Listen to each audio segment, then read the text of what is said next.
Je voudrais juste dire un mot sur l'intervention excellente du journalisme de RTBF. Deux petites remarques. La muraille de Chine à d'autres, parce que je suis bien placé pour savoir que, en réalité, c'est une muraille de Chine parfaitement imaginaire dans beaucoup de cas.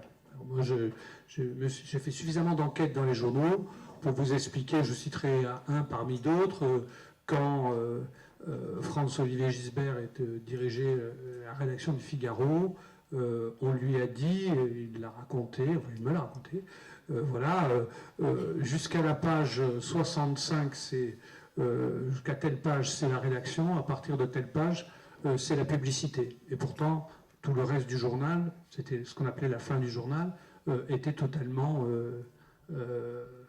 rédactionnel en principe. Donc il n'y avait pas... L'idée d'étanchéité était un modèle, mais pas toujours respecté, loin de là, notamment dans la presse écrite.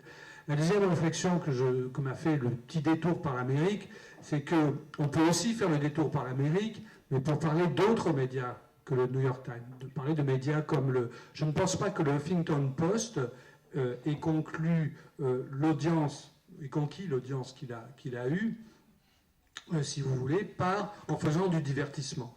Je veux dire, et c'est un peu, sans ramener tout à Marianne, mais c'est le choix qu'on a fait nous, c'est de dire et qu'on dit à la direction. C'est pour ça qu'on lui a dit le poker, le cul, c'est peut-être bien pour TF1, mais à Marianne, ça ne marchera pas. Et donc, c'est l'identité de Marianne, c'est un journal politique, et donc c'est en creusant ce sillon-là qu'on peut éventuellement, non pas faire de l'audience, mais faire une audience qui est de l'intérêt à la fois politique et économique, parce que c'est en créant une sorte l'intérêt d'Internet, c'est de créer une sorte de communauté, la communauté des lecteurs de Marianne, qui vont, comme ça, échanger un certain nombre de choses, et c'est au contraire en marquant notre identité, c'est surtout pas en allant sur le divertissement. Et je pense que c'est les deux réflexions que je voulais faire par rapport à votre...